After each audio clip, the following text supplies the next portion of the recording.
Well, it's been a hell of a journey.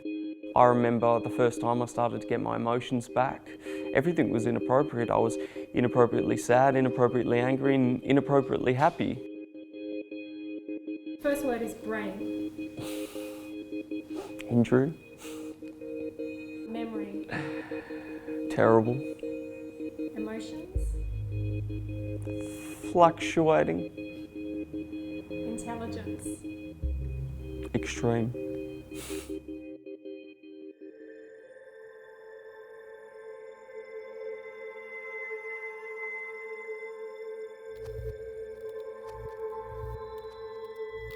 My name's Dylan Chaladka, and on the 19th of April 2013, 14, 15, that's the one, I had a traumatic brain injury. I went to the fuel station with my partner to get some fuel. A drunk driver jumped the medium strip and hit our car while we were stationary. I woke up 5 days later after being comatose with a brain injury, not being able to talk or communicate or walk.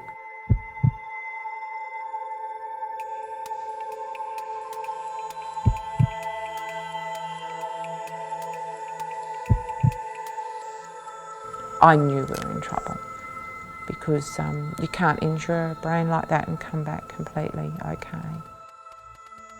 It was a rough night, and I don't really like reliving it.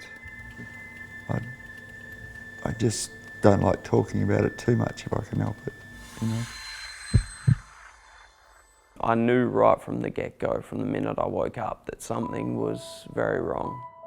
I was so impulsive. I had to say whatever was on my mind, and I didn't feel any sort of emotion whatsoever. I wasn't happy, I wasn't sad, I wasn't, anything. It was just numb. It was like nothingness. Initially, it was like the shell of a person. So the physical appearance was still there, but all of the things that made him, like his personality and his drive and his enthusiasm, were not there anymore.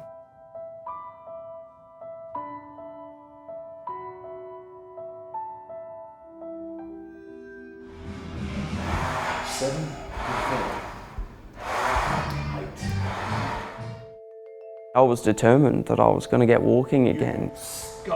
Go, commit. The physical was tangible. I could see I was taking more steps, I was getting more balance. Now it's, transitioned to the point where I'm looking back into my weights, and it's a lot easier than trying to measure your emotional and mental progress, because it's not something you can just look at. It's not something you can say, well, I had 3 good thoughts today and 4 bad ones. It's not a measure of reps or weight. It's just how you're feeling. Hey, how you going? You alright? Yeah, I'm good, thank you. How are you? Yeah, not too bad. How's your week been? Yeah, not too bad. He had a bad event the other day where he rang us at 6:45 in the morning and screaming out help from his room. Oh. And he couldn't breathe. And I think it was just anxiety. Science puts meditation to the test. Can it really transform your mind and body? Dylan, just tell me about the program that you've been watching and what notes you've got from that. Yep, so from what I can gather, it's about the use of mindfulness meditation. I've been working with Dylan for 18 months, I think. Well, when I first met Dylan, you wouldn't have thought that there were any issues related to brain injury that Dylan was experiencing, because he was very energetic, he was very enthusiastic. I'm going to do this and I'm going to do that and I'll be back at work. And then the next week that I arrived, and when I came in, he was sat at the table, hoodie over his head, really didn't want to interact and just totally distraught. One of the biggest challenges for Dylan has been that willingness to acknowledge and accept some of the cognitive difficulties that he does have. And sometimes we've had to have really tough conversations about how things really are. You have to let go of all these, ideas that things are just going to go back to normal, that you can just get back to work and carry on with your life, and that things are going to be the same again, when in reality they're very different. I, couldn't really go into social environments and know what to say or how to interact with people. Getting to the point where, for someone who has always tried to be independent and do things myself, to ask for help, to rely on the people around me for help, that's hard. You getting tired, Dill? Getting there, yeah. Do you want to take another afternoon dose?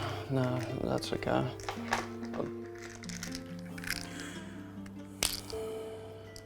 Before Dylan's accident, he was really fast-paced, I'd say. Always off and about. We didn't see a lot of him. He was very independent.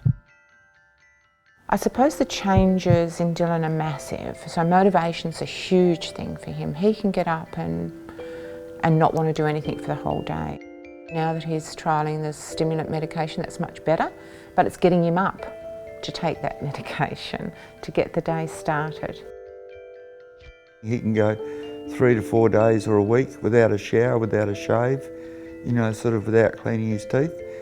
If he's not encouraged to, or he's got nothing on, he can just veg. He sort of seems to do it for others rather than for himself, and that's a concern, because I would have thought after this amount of time that he would be wanting to do it for himself. Getting up, showering, cleaning myself, brushing my teeth, it's all those things that I kind of did unconsciously before I have to think about. You feel as though it's hard for everyone to be around you.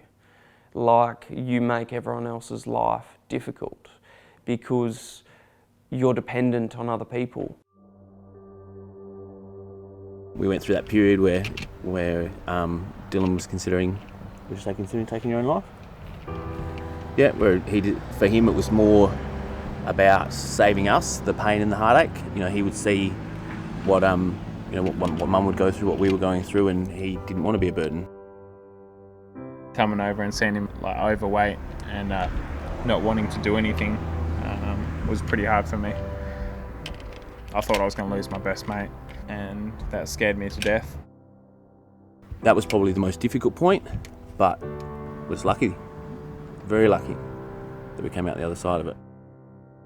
Whether you like it or not, you end up with a sense of responsibility to be better, to grow, to move forward for them. I have to be good. I have to do my best. We go along and things are going so well, and then all of a sudden we hit this dip in the road, and he's I don't know whether I want to be here. I'm only doing it for you guys. If it wasn't for you guys, I wouldn't be here. And so there's that almost insecurity in us. Have we done this long enough to keep him alive? And how much longer will it be? But we've done it long enough so far.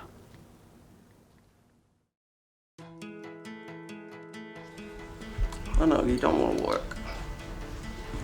Good work.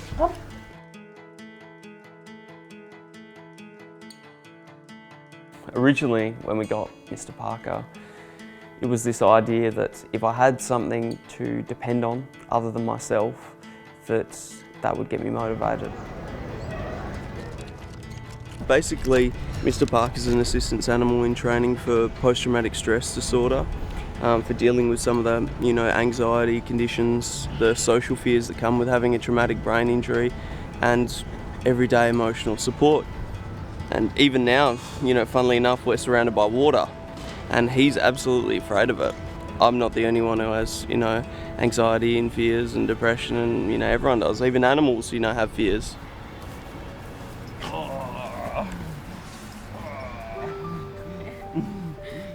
He was very confident.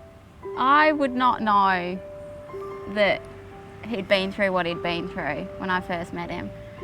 But it was interesting, to say the least. I think we were just talking about health issues in general and he just threw it in the conversation. It just... I need to eat more healthy, yeah. Oh, I have a brain injury. But it didn't scare me at all. It just, I guess it's another thing that makes Dylan who he is.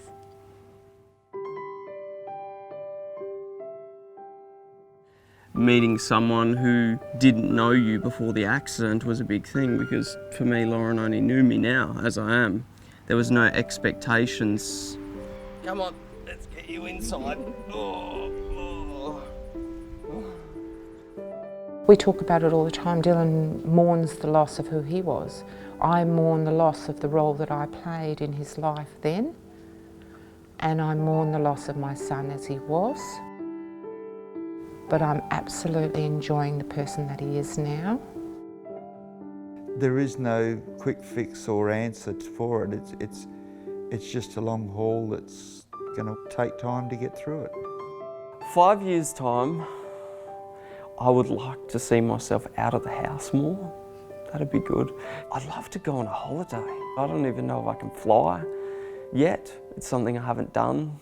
I'd love to be still in a stable relationship.